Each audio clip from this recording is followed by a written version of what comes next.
Alright, so this is just going to be a quick video showing how to upgrade like the RAM or the hard drive on this Sony model PCG-7184L. Let me see if it has another model number here.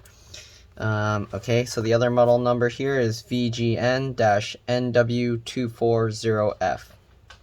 Alright, so all we're going to need is a PH1 or JS1 screwdriver. If you want to remove the battery, you just slide these towards the center, so there's a lock here.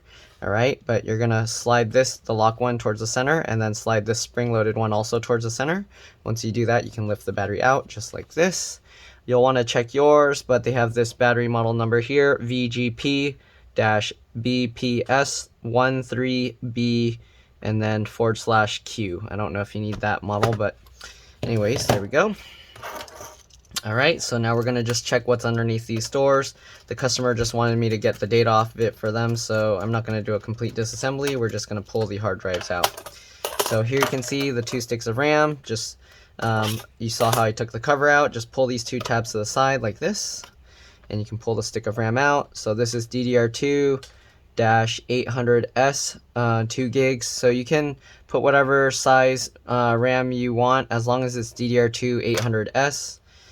These two look the same thing by this PQI company. Alright, anyways, this computer I'm pretty sure is dead. They haven't been using it in so long, so they just want the data. There's like dead bugs in here. I'm not going to bother cleaning it up because, again, they just want the data. Alright, so we're going to close that, put the 2 little feet back in, push that down, and then we're going to, I like to twist the screw backwards first just to hear it click into place, and then tighten it down. Alright.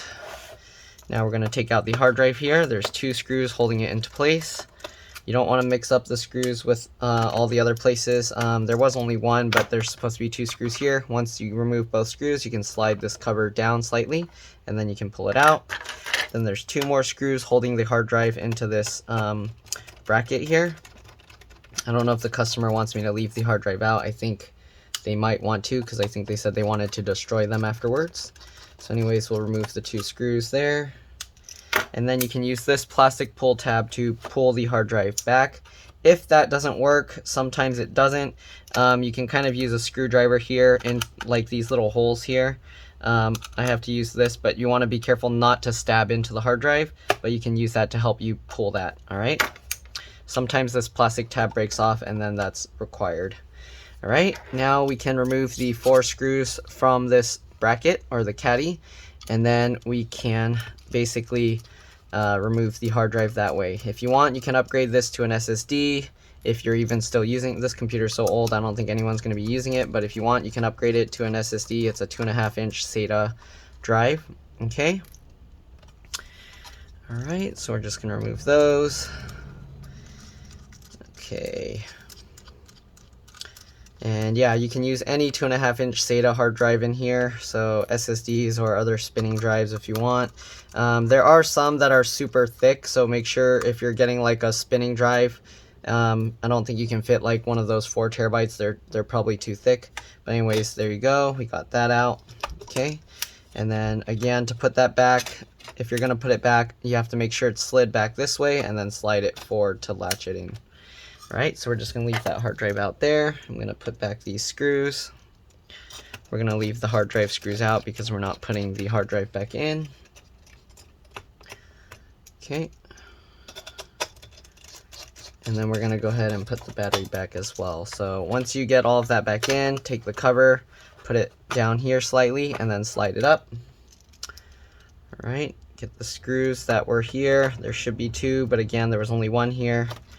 And we'll put that. Oh, one other thing, if you wanted to add an extra hard drive and you don't use CDs anymore, you can actually remove the DVD drive or optical drive. There's 1 screw there, and I think we have to remove this one as well. Okay. Oh, man, this screw's long. Okay, once you get both those screws out, then to remove this, what I like to do is I kind of just run my fingernail along here as I pull it, but it looks like this thing is broken, so that's not going to work. If that's the case, what you're going to need is either a needle or like a bent paper clip. There's a little hole here in the CD drive, so you just get that in there. This needle has a bend in it, so it might not work right, but let me try. There we go. It kind of had to just wiggle it around, maneuver it. Okay, so there you go. You just wiggle the needle around in there and the CD drive pops out like this. Once you get it out all the way, you can kind of grab this and kind of wiggle it as you pull it, and it should eventually pop out. I don't know why it's stuck so strong in here. Okay, my clavicle's broken on my right arm, so I can't hold the computer down that well. Sometimes you have to kind of flip this over this way, and then you can kind of pull it, because it might be the weight of the thing is causing it to like lean a certain way and pull on it. So let's try and do it this way now. Wow, this optical drive is really stuck in there. That's really strange. So I'm not sure why it's stuck so strong. We already removed that screw, and we removed this screw. This screw shouldn't be holding it, so it probably just needs a lot more force. That or something, it's caught on something. So let's try pushing it in slightly, and then let's try, oh, there we go. Okay, so it was getting caught on the plastic piece here. So when you take this out, let me push this back in. What happened was when we first pulled it this way, it was drooping down, and then the metal got caught on that plastic piece. So what you want to do is you want to pull it up slightly while you kind of pull it out. All right, and if you already pulled on it and it's stuck, then you want to push it back in first. Okay, so that's how you do that. And this is the optical drive. I think this is like a 12mm thick, I'm not sure, but they have different sizes of these, the hard drive caddies. I think this is 12mm. You'll want to pull yours out and then measure it at, just to make sure, but I'm pretty sure that's 12mm. All right, I think the other one is like 9.5, so yeah. All right, the other style. So yep, if you wanted to add another hard drive, you can do that as well. But that's pretty much it. Let's go ahead and put the screws back. All right, and we're gonna put the battery back in. You want to line up these little circle holes here. Okay, kind of like, why isn't it going? There we go. So you have to do it like vertically like this, and then you swing it down like that. Then you just slide that over to lock it, and that's it. So hopefully this video helped you guys. If it did, please like and subscribe, share my channel with others. Consider donating or contributing to the channel if it helped you save money. And thank you for watching. I'll see you on the next one. I'm gonna let this thing record a little bit more, but I've never seen this nice, this is kind of a nice pinkish purple color. I've never seen a laptop this color before. Kind of cool to look at. But yeah, that's pretty much it. So I'll see you all in my next video. All right, let's drop this thing. Bye.